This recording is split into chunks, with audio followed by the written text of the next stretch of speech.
Shalom Bapak Ibu, saudara-saudara yang saya kasihi dalam Tuhan kita Yesus Kristus. Selamat pagi. Kembali dalam perenungan kita Road to Fruitfulness, kita akan baca Amsal 22 ayat yang kedua. Orang kaya dan orang miskin bertemu, yang membuat mereka semuanya ialah Tuhan. Saudara Dennis Karysta, nama ini belakangan menjadi sebuah perbincangan yang hangat di jagat media sosial, khususnya TikTok. Saudara, hal ini disebabkan karena video yang diuploadnya itu berisi ujaran yang penuh dengan kesombongan dan hinaan terhadap mereka yang kurang mampu atau yang tidak punya.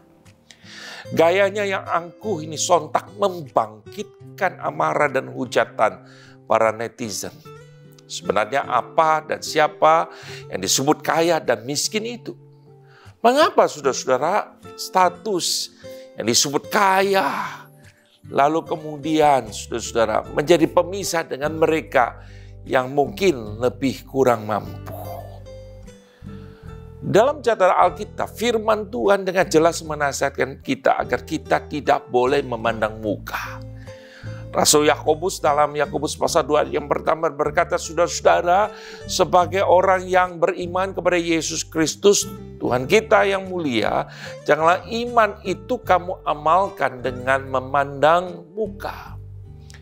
Entahkah seseorang itu memiliki harta lebih dibandingkan dengan yang lain? Saudara, kita harus memandang mereka itu sama di hadapan Tuhan. Kita harus menghormati dan menghargai mereka bukan karena apa yang mereka miliki, tetapi saudara-saudara, karena siapa mereka di hadapan Tuhan. Saudara-saudara, semua kita itu di hadapan Tuhan itu sama. Itu sebabnya pengamsal dengan jelas berkata, baik orang kaya maupun orang miskin, mereka semua adalah ciptaan Allah. Dalam bahasa Indonesia sehari-hari, terjemah mengingatkan kita akan hal ini dalam Amsal yang kita baca. Jikalau hari ini kita diberikan harta yang lebih banyak daripada orang lain, kita jangan sombong dan justru angkuh. Dan kita harus ingat bahwa tentu ada maksud Tuhan titipkan di semuanya. Belajarlah lebih rendah hati dan memiliki hati yang berbagi dengan sesama. Karena ingatlah apa yang kita miliki hari ini belum tentu menjadi milik kita selama-lamanya. Semua adalah titipan Tuhan. Jikalau hari ini kita diberikan keadaan yang mungkin pas-pasan, saudara-saudara, atau mungkin kita berkata sedikit kurang, jangan iri hati.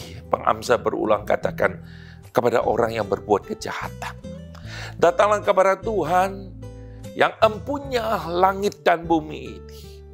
Datanglah kepadanya, berseru kepada Dia, percayalah bahwa Tuhan pasti akan menolong kita sesuai dengan rencana, sesuai dengan waktunya. Mari saudara-saudara kita belajar menantikan waktu Tuhan. Amin.